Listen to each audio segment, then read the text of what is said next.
Just do it! Make your dreams come true! All of my friends are men. I don't have female friends. I don't. I'm incapable of that. Why? What do you mean? Well, because, you know, come on. Because you have a wife. Well, I have a wife, and I don't really have female friends because, look. If a guy goes to a bar, a club, a retreat, or whatever, right, and says, hey, sleep with me, right, he's gonna get a whole bunch of no's, right? He's gonna get a whole bunch of no's because there's gonna be hardly any women that want to sleep with him. In fact, probably 100% of the women that are at this retreat, club, bar, or wherever it is gonna say, no, I don't want to sleep with you, right? However, if we reverse the roles here and a woman says, hey, do you want to sleep with me in a bar, a club, you know, a retreat or whatever it is, a majority of the men are going to say yes. Men and women can't be friends. We are biologically designed differently and we have different feelings, different hormones. Men are biologically designed to spread their seed. Women are designed to protect their seed. That's why women have less eggs, right? They have less chances of reproducing and men have more chances of reproducing. And so what we got to understand is that when you have male friends, usually a lot of the time, they're not actually friends. If we look at the word friend or we look up the word platonic, in both of them, it says that there's no sexual attraction, no sexual desire or anything of this nature.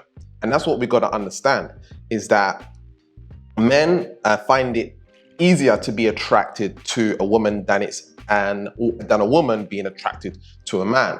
Women are more picky, they're more choosy on what they like and what they're attracted to, whereas men are a little bit more open on what they're attracted to and what they like. And so what we got to also understand is that when it comes to the female dynamic, and this is very, very deep, ladies, please listen up right now, okay? When you show your body, which I'm not saying not to show your body, I'm just sharing with you what happens within the male biology, right? When you show your body, it provokes certain emotions within the guy, right? And so as little as cleavage, as little as showing your legs, as little as wearing yoga pants, okay, right? As little as all these things, it provokes certain emotions and energies from us. Now, a lot of men, they just turn it off, right? They just turn it off. They don't look at you, they don't stare at you. And also it depends on the level of testosterone within that guy, you know, on how he's gonna perceive you. And so we are very sexual beings and some women don't like that. And I think there's a level of acceptance that's needed in order to make women feel comfortable in this world. And that men will look if you're dressed a certain way. And also, just to let you know, we'll put you in certain categories based on what you're wearing. Unfortunately, people judge a book by its cover. And that's just the way life works. It takes a man that's, maybe spiritually grown or like been through some personal development, done a lot of healing to not be able to do that. And so even with that, it's like, why would you turn off a part of yourself that feels that feeling? It's our reptilian brain, the animalistic brain, the reproduction brain, right? The reptilian brain is the survival brain. It's a reproduction brain. It's the brain that will go into fight or flight. This brain is going to have us feel some type of way. It's not a logical thing that I like this, it's not a logical thing that I like this. It's more of a reptilian, animalistic brain that comes up. Do you know what I mean? It's automatic. And that's why, there's certain characteristic traits that is considered beautiful, right? There's certain characteristic traits that is considered beautiful in the world because men, coming from a biological standpoint, they're going to be attracted to something specific. Now, obviously, men are attracted to different things. Men are attracted to, slim women or big women or this color or that race or whatever, right? But for the most part, there's a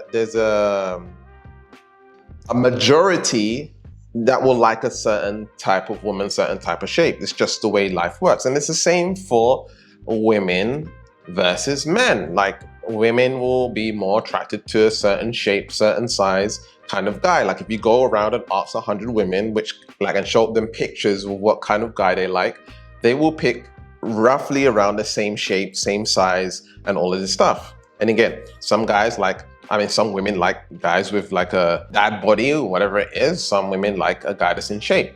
And, everyone's different. But a majority like a certain type, and that's just the way life works. So when you're going back to the point that men and women can't be friends, ladies, understand that when you got these guys that you speak to or you conversate with or is in your circle, usually they're not friends. They are more of associates in a way. And I know you can be, actually you can be friends, but also understand that if you were to ask him, to sleep with him, he's probably going to say yes, maybe not right away, but you would be able to convince him very easily after a 15-minute chat, to have him sleep with you. And that's just how we are biologically designed. And so, can a guy develop certain discipline, certain values, and culture himself to not be able to sleep with his friend? Absolutely. But that doesn't necessarily say that he doesn't want to do it deeper down. He's stopping the urges that are within inside of himself. Does that make sense? And so it's just understanding how men think and how men work. And that society and feminism has caused for men to suppress these sexual desires, these sexual needs, and not being okay with expressing them. And it's happened to me. And that's why I'm actually talking about this right now, because I was brought up by my mum, who's a woman. And so she taught me to treat women in a specific way. And it worked, in terms of attracting them and having long-term relationships. But in terms of keeping them and being happy and fulfilled within myself, it actually hurt me in the long run. And that's no putting down on my mom. That's my father not being around, right? And I'm not putting any fault on him. He has his own history, his own challenges, his own, karma and all of this stuff that he needs to deal with. But he was never around, and so I never had a father figure in place. And so I had to learn masculine traits and develop them over time. And one of the things that I've been working on is bringing back my okayness in expressing my sexuality, expressing what I want and being okay with it, And so, I always wondered why men behave the way that they behave, and now I understand it more. It's just that, I was taught a certain way from when I was younger. Also, things like feminism taught me to treat women in a specific way, and I got lost in it. And now that there's like the red pill community, the MGTOW community, which is like men communities, or the manosphere, there's a lot of teachings that's teaching men to basically embrace who they are, and is teaching male and female dynamics, female behavior, male behavior, and being okay with what each other wants. Because women usually want a guy who's, a little bit taller, right? Who, makes more money or is more successful, maybe has some status, and he's ambitious, and he is emotionally available. And I want to just quickly make this, guys, if you listen to this, you don't want to be totally emotionally available, very small amounts of emotionally available. And what I mean by that is, if you share too much, she will become unattractive despite what she says. Okay, just be clear of this. It's very rare to find a woman that will be okay with you being totally emotionally available and being 50-50 in your masculine and feminine dynamic. We're not supposed to be 50-50.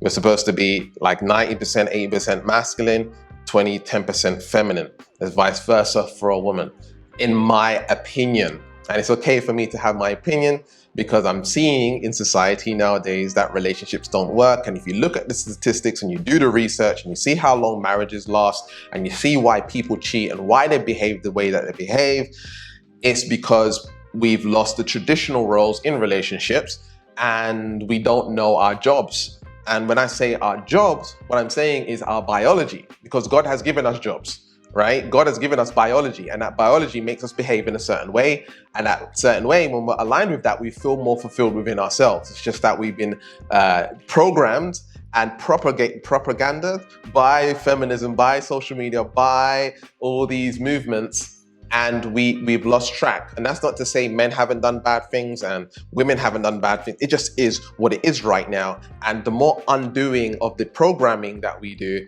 we'll realize who we naturally are as a woman, as a man, and what we biologically bring to the table, and it's respecting what we bring to the table. Men need to develop their mindset around their sexuality and how they treat women. So do women need to acknowledge and accept that, hey, if you wearing, a skirt or like booty shorts or yoga pants, you're gonna attract eyeballs. It just is what it is. And that's not because they're logically, wanting to see that. It's a biological thing that makes us look.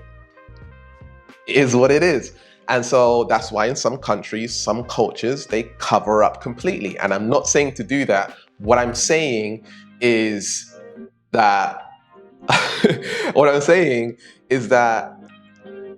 if you decide to do that, you're going to attract a certain type of attention, right?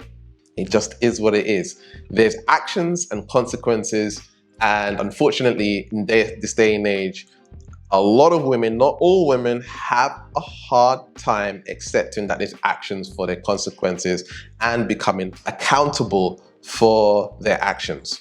The feminism movement, there was actions, and now they're paying for consequences, because now women are making more money, right? And when you're making more money, you have less options.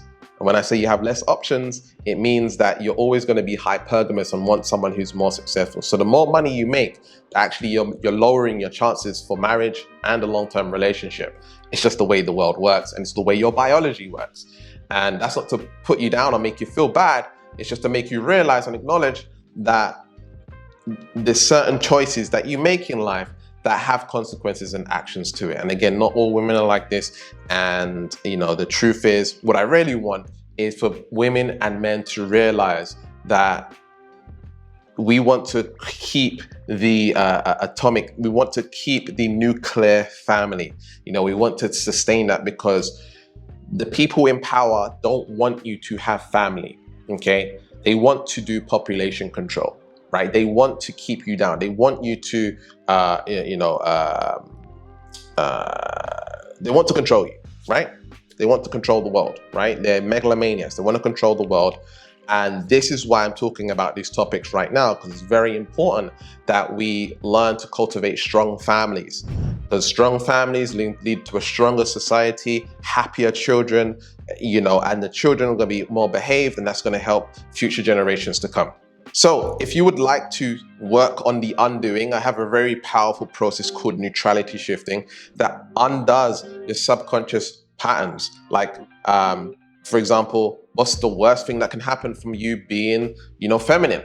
For example, maybe you've embraced your masculine traits as a woman over time, and you want to step more into your femininity, or maybe you're a man and you have stepped into your femininity way too much, and you want to balance it out with your masculine energy, and you want to step more into your masculine traits and being assertive and saying no to people, confronting people, whatever it is. You got to undo certain programs, right? And so my neutrality shifting process shows you how to do that and literally become a new person and shift your identity. It's really powerful stuff, and it's changing people's lives. You'll see some of my testimonials on screen right now, and it comes from my alchemy program. And so it all starts with the free energy reading and the manifestation diagnosis session. You can go to alchemyenergyreading.com, or you can click the link in the description and check out my previous or recommended video over here, and check out my 3-part series on how to raise your vibration correctly. And remember to keep learning, keep growing, keep expanding, and I'll speak to you soon. Peace.